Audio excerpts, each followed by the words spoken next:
Yeah, I can hear you. Alright, so let's get started. Thank you all for coming tonight. I'm going to start. Thank you. Oh, pan to the audience. Say hi to my teacher and my classmates. Hi, teacher! Bryce is awesome. He's I don't know this guy.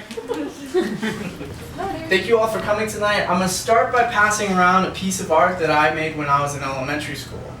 And I'm pretty sure that everyone here knows me, but for those that don't, my name is Bryce Morris, and I'm going to be speaking to you tonight about the importance of art. Now, art, it's a timeless thing, and the sad realization is that by the time that our kids are going to be in school, art education might be nothing more than just a history lesson. The arts help craft well-rounded students, and studies have shown that kids that participate in the arts do better academically.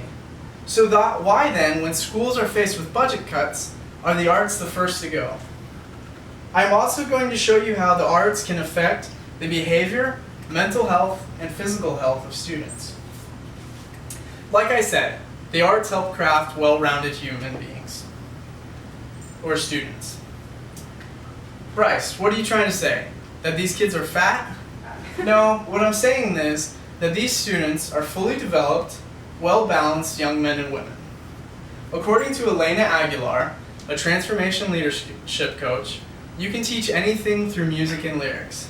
Music can help aid students in learning math and language. And the arts can teach that problems have more than one solution, and they can be integrated into all core subjects.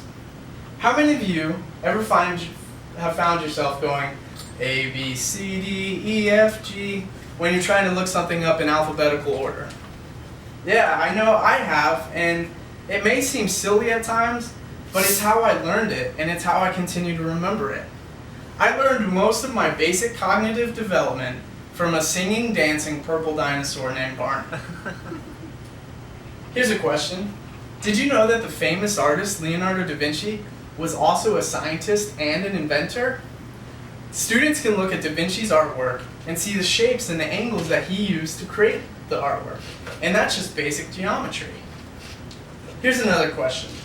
How many of you know that young artists are more likely to read for pleasure?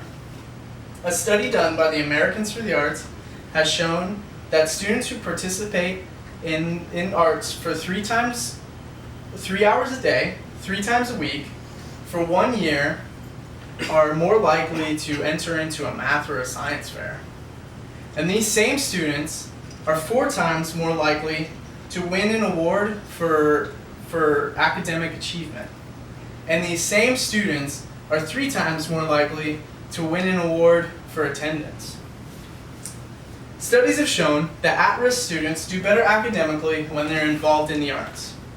A National Endowment for the Arts study showed that students of a low socioeconomic status that participated in the arts earn better grades and have a higher college enrollment rate.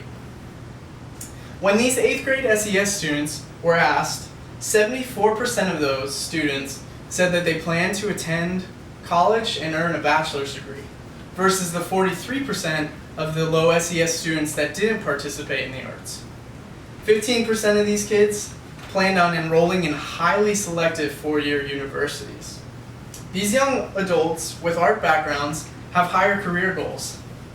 30% of the low SES students have a 30% rate of choosing a degree or a major that will lead them into a professional career, such as nursing, accounting, and education.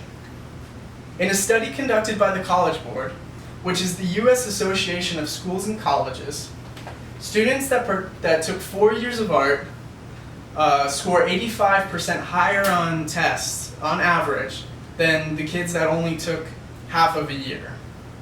The half of the year requirement. So have you ever asked yourself, why when faced with budget cuts, are the arts the first to go? Why not target the highly funded sports programs? Now don't get me wrong, I played soccer and basketball when I was in high school, and I can see how they can be as equally beneficial to advancing learning as the arts. So why aren't the funds as equally distributed? Schools avoid cutting sports programs because they are known for generating revenue and they are known for generating publicity. Think about it this way. When was the last time that you saw a student signing a letter of intent to attend a fine arts college? No, it's a football player signing a letter of intent to go to a university with a big football program. In recent years, the Broward County public school system has reduced their creative arts budget by more than a third. And in New York City, between 2007 and 2010, public school funding for the arts was cut by 68%, or $7.2 million. When the music and arts are gone, these students who participated in them won't have any motivation to go to school. The No Child Left Behind Act of 2001, educators claim, has actually hurt the arts more than it's done good, because it puts a high focus on math and language, and it doesn't really focus on the rest of the stuff, which basically means the arts. The loss of the arts has affected our students and has created a catch-22.